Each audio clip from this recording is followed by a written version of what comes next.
Sa bahagi po ng mataas na kapulungan, si Senator Ejercito tiniyak ho na walang magiging insertion sa 2027 national budget pagsapit po ng Bicameral Conference Committee. May live report si Bombo Angelo Aganan. Bombo Genesis Bombojay tiniyak ni Senate Committee on Finance Senator J.V. Ejercito na walang magiging insertions o amendments ang mga mambabatas sa bicameral conference ng 2027 national budget.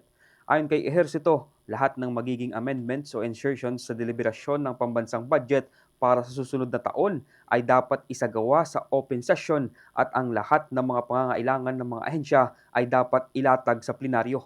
Tiniyak ng Finance Chairperson na walang magiging allocable funds para sa mga mambabatas, gayon din ang paglalatag ng mga reforma at safeguards upang hindi na umano maulit pa ang mga nangyaring iskandalo sa flood control projects ng pamahalaan.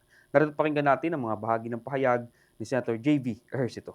Is assured that na ako bilang bagong chairman ng finance, reforms will continue. No, of course, yung accountability, yung safeguards will always be there as an offshoot of the biggest scandal doon sa flood control. Hindi na ho mangyayari muli yun. Of course, hindi na tayo papayag this early. Sabi ko nga, hindi ko na papayagan ang last minute insertions, lalong-lalo na sa BICAM. No more amendments or insertions during BICAM. Mangyayari lang yung amendments or insertions during plenary sa budget deliberations mismo. Pag meron hong pangangailangan, may kulang, tingin yung ahensya o mga local, do it on the floor. Lahat sa floor. Everything will be done in open session. No? Wala na ho yung mga secret BICAM, wala na yung small BICAM na tinatawag. So, transparency, unang-una, yan, reforms, open ang budget hearings, civil service organizations, academe, stakeholders are welcome anytime. They can access information anytime. So, kung ano yung sinimula noon ni Senwin na reforms ay ipagpapatuloy natin. Sa kabila naman ito, Bombo Genesis, naniniwala naman si Ejercito na dapat ituloy pa rin umano ang mga proyekto ng flood control sa bansa, ngunit para tapusin lamang ang mga hindi natapos na proyekto. Aniya, sayang naman ang mga nasimulan ng proyekto, ngunit hindi pa napapakinabangan. Binigyan din pa ng senador na hindi ibig sabihin aniyang may korupsyon na naganap sa proyekto ay titigil na ito.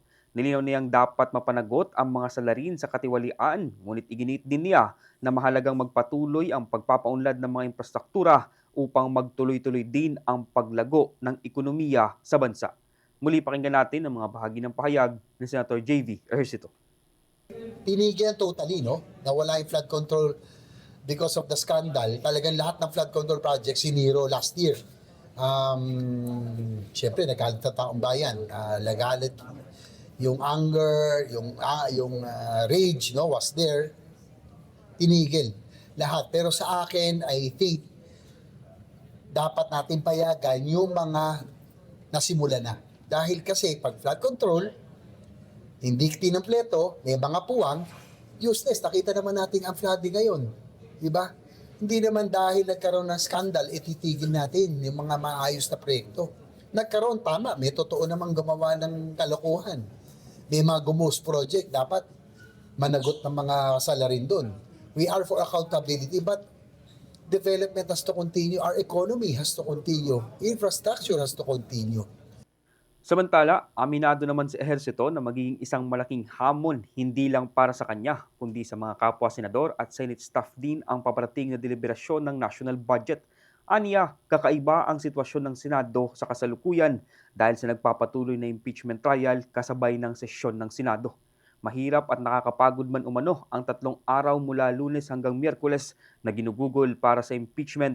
Ngunit itutuloy pa rin aniya ang budget hearing sa Huwebes at Biyernes at posible namang umabot hanggang Sabado kung kinakailangan. Mula rito sa Senado ng Pilipinas, ako si Bombo Angelo Aganan and this is Bombo Radio Philippines, the #1 radio network in the country. Your trusted source of news and information. Basta Radio, Bombo!